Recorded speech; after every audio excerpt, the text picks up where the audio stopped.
NTR మనవుడిగా CM Chandrababu తగ్గ తనుడిగా మంత్రి లోకేష్ రాష్ట్రాన్ని అభివృద్ధి పథంలో నడిపిస్తున్నారని ఎమ్మెల్యే పులివర్తి నాని తెలిపారు.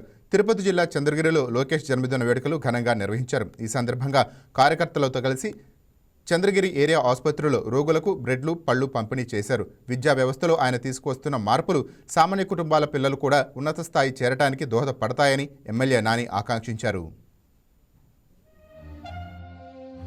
మీకందరూ తెలుసు, నారా లోకేష్ బాబు గారి 43 పుట్టినరోజు సందర్భంగా ఆయనకి శుభాకాంక్షలు. చంద్రగిరి నియోజకవర్గం ఎమ్మెల్యేగా చంద్రగిరి నియోజకవర్గం తెలుగుదేశం పార్టీ కుటుంబ సభ్యులందరూ కూడా ఆయనకి శుభాకాంక్షలు తెలియజేసుకుంటున్నాం. తాతకి మించిన తండ్రికి తగ్గిన తనయుడిగా ఈరోజు రాష్ట్రంలోనే కాక దేశంలో కూడా మంచి పేరు తెచ్చుకుంటూ విద్యారంగాన్ని సామాన్య పౌరుడు కూడా విద్యను అభ్యసించి దాని ద్వారా ఉన్నత స్థితికి తీసుకొని పోయిన ఉద్దేశంతో ఈరోజు విద్యారంగం చేస్తూ, అదేవిధంగా ఐటీ రంగంలో ఇక్కడ లేని విధంగా పెను మార్పులు చేస్తూ, వైజాగ్లో ఏ విధంగా గూగుల్ది కానీ పక్కన ఉన్నటువంటి మంచి కంపెనీలు కానీ ఏ విధంగా తెస్తున్నట్టు మీకు తెలుసు. అంటే ఇవన్నీ ఎందుకు చెప్తున్నా అంటే యువతని ప్రోత్సహిస్తూ రాజకీయాల్లోనే కాకుండా స్వయం ఉపాధిలో కానీ ఉద్యోగాల్లో కూడా యువతను ప్రోత్సహిస్తూ ఈరోజు గెలిచిన వెంటనే చెప్పిన మాట ప్రకారం సుమారు 16,800 మందికి డిఐసి ఉద్యోగాలు ఇవ్వటం కానీ, అదేవిధంగా సుమారు 15,000 చిల్లర పోలీస్ కానిస్టేబుల్ సెలక్షన్ చేయడం కానీ, మన పెద్ద ఆయన చంద్రబాబు నాయుడు గారు కానీ, డిప్యూటీ సీఎం పవన్ కళ్యాణ్ గారు కానీ,